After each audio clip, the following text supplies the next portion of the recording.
আসসালামু আলাইকুম।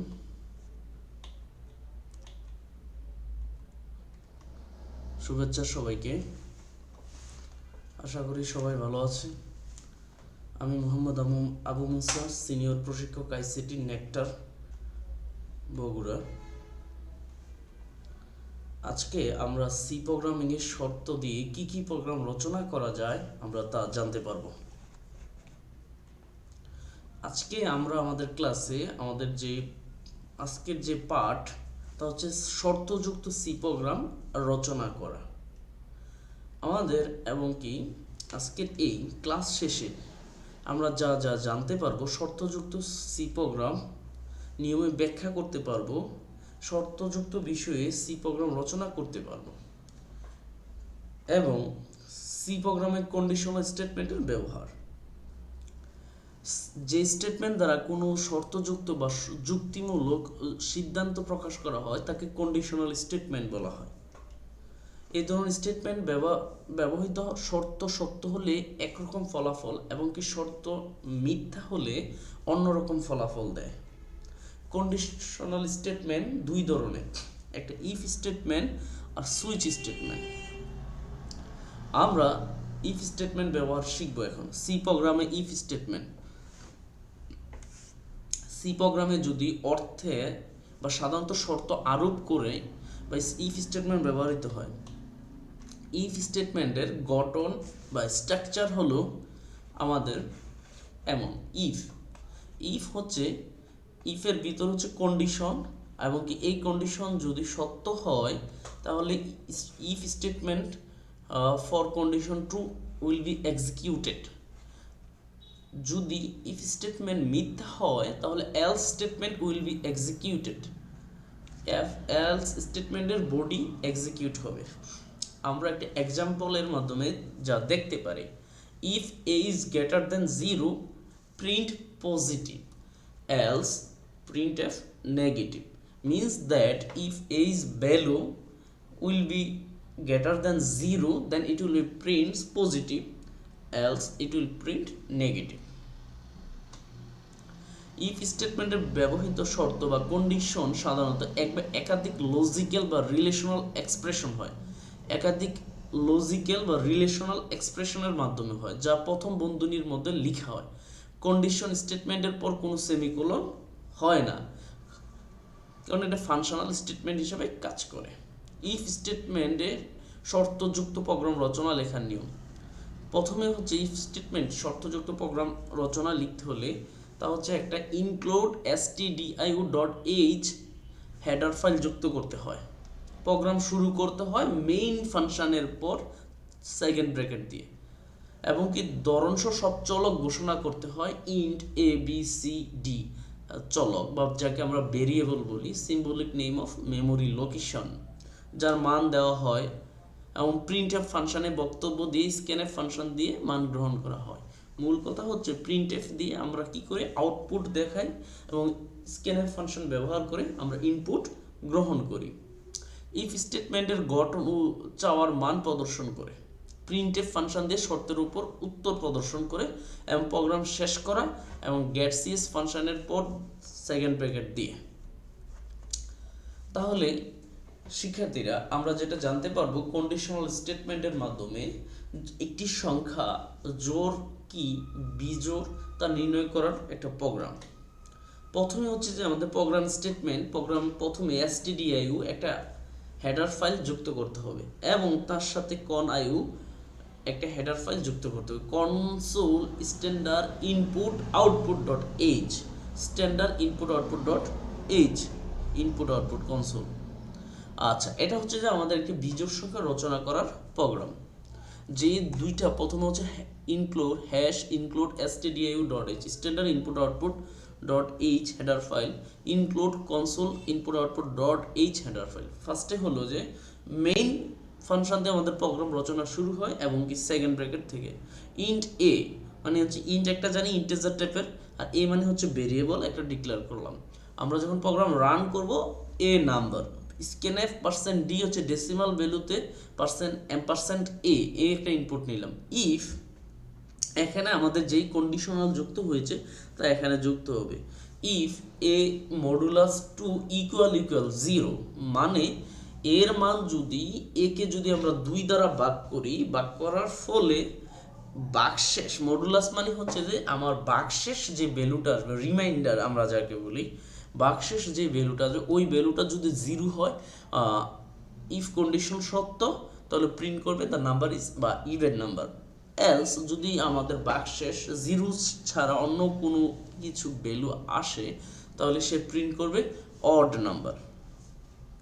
এটা ছিল মেইন ফাংশনের দিয়ে প্রোগ্রাম শুরু। এ চলক ঘোষণা করা, প্রিন্টএফ ফাংশন দিয়ে স্ক্যানএফ এর মান গ্রহণ করা, প্রিন্টএফ ফাংশন দিয়ে মান চাওয়া এবং গেট সিএসএফ ফাংশনের পর দিয়ে প্রোগ্রাম শেষ করা।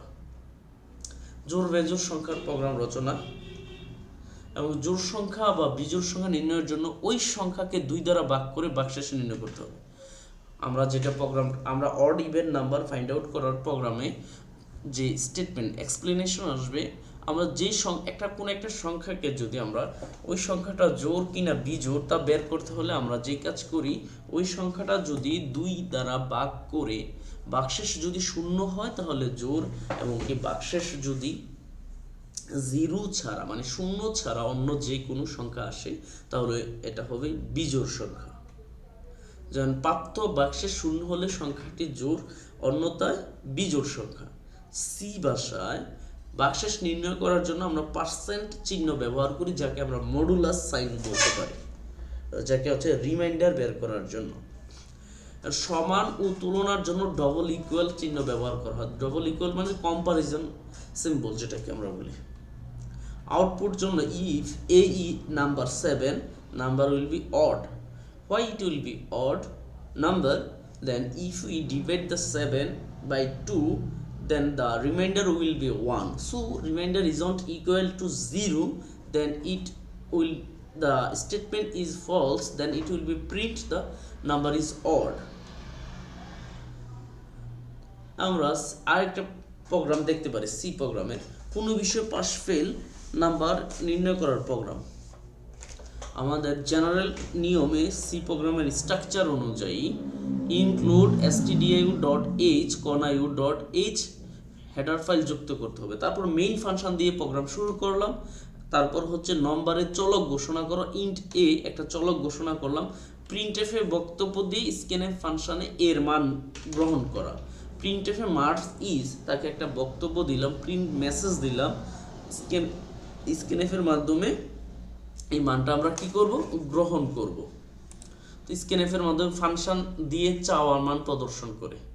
তো আমরা কি করলাম, স্ক্যানএফ এর ফাংশন প্রিন্টএফ দিয়ে চাওয়া মান প্রদর্শন করা।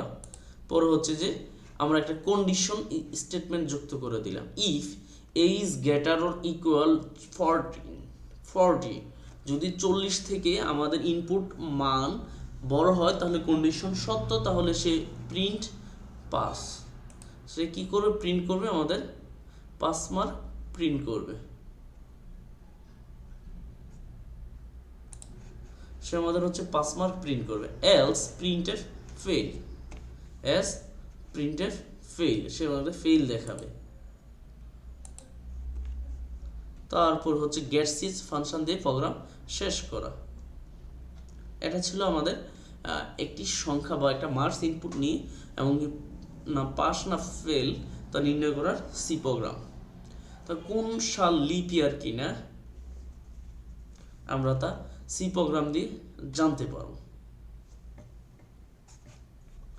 এমনকি লিপ ইয়ার বের করার জন্য আমার অবশ্যই লিপ ইয়ারের সূত্রটা জানতে হবে।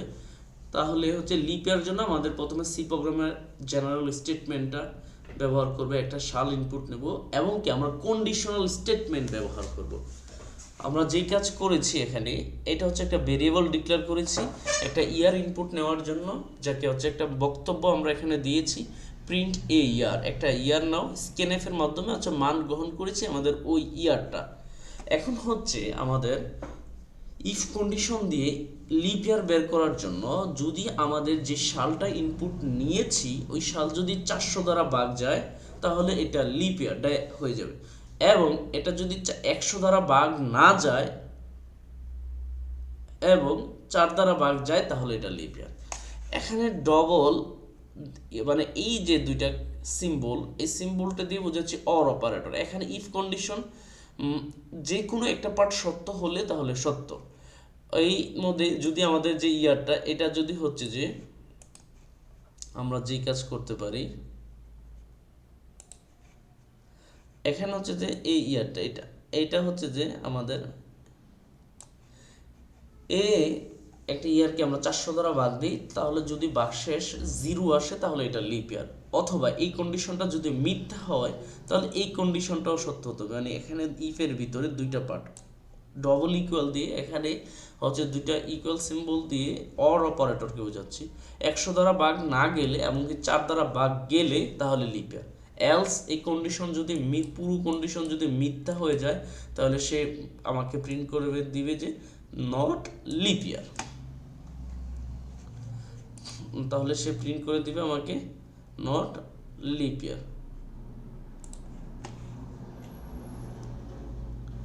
তারপর হলো কোন সাল লিপ ইয়ার প্রোগ্রামটাকে আমরা ব্যাখ্যা করতে পারি। 400 দ্বারা যদি বিভাজ্য হয় তাহলে লিপ ইয়ার, অথবা 100 দ্বারা বিভাজ্য এবং 4 অবিভাজ্য এবং 4 দ্বারা বিভাজ্য তাহলে লিপ ইয়ার, অন্যথায় এটা নট লিপ ইয়ার। ভাগশেষ নির্ণয়ের জন্য পার্সেন্ট সিম্বল ব্যবহার করি, সমান তুলনার জন্য ডবল ইকুয়াল ব্যবহার করি, অসমান তুলনা নট ইকুয়াল চিহ্ন ব্যবহার করি, অথবা বোঝানোর জন্য আমরা ডবল এই সিম্বলটা ব্যবহার করি, এন্ড অপারেটর ব্যবহার করি। আউটপুট এ ইয়ার ইনপুট হিসাবে দিয়েছে একটা বক্তব্য, আমরা ইনপুট দিলাম 2000 সাল ইজ এ লিপ ইয়ার। আমরা হচ্ছে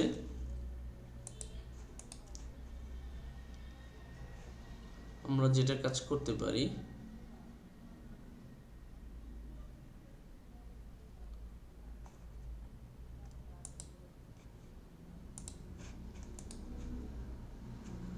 এর অপশনে আমরা ভিজিবল অপশনে নিয়ে নিলাম। ভিজিবল অপশনে হচ্ছে যে 3টি সংখ্যার মধ্যে বড় সংখ্যা নির্ণয় করতে পারি। যে কাজটা করতে পারি তা হচ্ছে যে একটা এ বি সি 3টা ভেরিয়েবল ডিক্লেয়ার করলাম, প্রিন্টএফ 3 নাম্বার, এবং 3টা মানকে আমরা ইনপুট হিসেবে নিলাম এবং একটা ভ্যালুকে এর মানকে এম এর মধ্যে রাখলাম। এম যদি এ থেকে বড় হয় তাহলে হচ্ছে এ থেকে বড় হয়, বি থেকে বড় হয় তাহলে প্রিন্ট করবে A, else print C, the maximum number is N. আমরা এভাবে কন্ডিশনের মাধ্যমে 3টি সংখ্যার বড় দেখতে পারি, অথবা এখানে হচ্ছে যে 3টি সংখ্যার মধ্যে সবচেয়ে ক্ষুদ্রতম সংখ্যাটাও বের করতে পারি।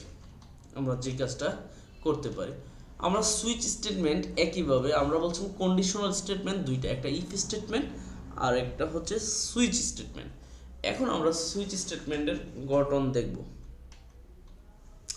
সুইচ স্টেটমেন্ট হলো সুইচ কন্ডিশন ভেরিয়েবল। এখানে আমরা যে কাজটা করি এটা হচ্ছে যে পয়েন্টার অপশন আমি নিয়ে নিচ্ছি, লেজার পয়েন্টার, এটা হলো সুইচ স্টেটমেন্ট। এখানে কন্ডিশন ভেরিয়েবল, কন্ডিশন যদি সত্য হলে এই ভ্যালুর উপর, কন্ডিশন ভেরিয়েবলের মানের উপর ডিপেন্ড করে কোন কেস ভ্যালুটা কাজ করবে, স্টেটমেন্ট, ব্রেক আর ডিফল্ট স্টেটমেন্ট। আমরা একটা এক্সাম্পল দিলে সহজে বুঝতে পারবো। যেমন সুইচ, তার ভিতরে কন্ডিশনাল সুইচের কন্ডিশনাল ভেরিয়েবল হচ্ছে ডব্লিউ, যে case 0 print 0, case 1 print 1, default print others. মূল কথা হচ্ছে যে আমার ডব্লিউ যেটা এখানে ব্যবহার করছে ওই ভ্যালুর মান যদি 0 হয় তাহলে সে প্রিন্ট করবে 0, দেন লুপ ওই সুইচ স্টেটমেন্ট থেকে ব্রেক করে বেরিয়ে যাবে। যদি 1 হয় প্রিন্ট 1, তা ব্রেক করে বেরিয়ে যাবে। যদি কোনোটাই সত্য না হয় ডিফল্ট ভ্যালু হিসেবে আদার্স প্রিন্ট করবে সে। এটা এখানে বুঝিয়েছে। যদি 0 থেকে 9 পর্যন্ত কোনো সংখ্যা কথা লেখার জন্য আমরা যদি একটা প্রোগ্রাম দেখি তাহলে এটা হয়েছে আমাদের প্রোগ্রামটা। এ নাম্বার, একটা নাম্বার যদি সেটা 1 হয় তাহলে প্রিন্ট 0, 0 হলে ব্রেক করে সোজা সে নিচে চলে আসে, প্রোগ্রাম শেষ এক্সিট করে দিবে। এই হচ্ছে যে 0 থেকে 9 পর্যন্ত নম্বর প্রিন্ট করার জন্য। এটা হচ্ছে আমাদের ব্যাখ্যা। আমরা আরো বাউল কনসোনেন্ট এটাও দেখতে পারি। আমাদের এখানে হচ্ছে যে এটা হচ্ছে যে আমার এখন যেটা আমাদের কন্ডিশনাল বাড়ির কাজ বা একক কাজ, আমরা যেটা কন্ডিশনাল স্টেটমেন্ট কি, সুইচ স্টেটমেন্ট কি, ইফ কন্ডিশনাল স্টেটমেন্ট কি, আমরা এটা দেখতে পারি। এইটা হচ্ছে যে আমাদের অনুধাবনমূলক জ্ঞান অনুধাবন একক কাজ। পর তারপর দলীয় কাজ, ইফ স্টেটমেন্ট দিয়ে শর্তযুক্ত যে কোনো একটা প্রোগ্রাম রচনা করতে পারি। তারপর সুইচ স্টেটমেন্ট দিয়ে শর্তযুক্ত যে কোনো একটা প্রোগ্রাম রচনা করতে পারি। 4টি সংখ্যার মধ্যে বৃহত্তম সংখ্যার প্রোগ্রাম লিখতে পারি। এখন নির্বাচনে সি প্রোগ্রামিং ভাষা এ স্কোয়ার দিয়ে কিভাবে লিখতে হয়, একে আমরা এটা অ্যান্সার হবে না, এটা হবে না, এটা হবে না, এটা কোনটা অ্যান্সার হয় আমরা দেখি। আমাদের হচ্ছে যে সঠিক উত্তর গ। আমরা এ স্কোয়ারকে এ ইন্টু এ এভাবে লিখতে পারি। এবং বিশেষ কাজ ও অর্থ বোঝানোর জন্য ব্যবহৃত সি প্রোগ্রামিং ভাষা শব্দমালাকে কি বলা হয়? অবশ্যই আমরা জানবো এ না বি না এখানে কি ওয়ার্ড বলা হয়। তারপর হচ্ছে বহু নির্বাচনী প্রশ্ন, ডেটা রাখার পদ্ধতির ভেরিয়েবলকে কি বলা হয়? ডেটা রাখার পদ্ধতি ভেরিয়েবলকে নিশ্চয়ই অ্যাসাইনমেন্ট বলা হয়। এখন হচ্ছে যে বা উচ্চতর দক্ষতার মূলক বাড়ির কাজ, যেটা হচ্ছে যে প্রশ্ন, কোন সংখ্যা 5 দ্বারা বিভাজ্য কিনা তা নির্ণয় করার জন্য প্রোগ্রাম লিখো। এটা হচ্ছে যে হোমওয়ার্ক, বাড়ির কাজ। ধন্যবাদ সবাইকে। এতটুকু পর্যন্ত আজকে আমাদের কন্ডিশনাল স্টেটমেন্ট।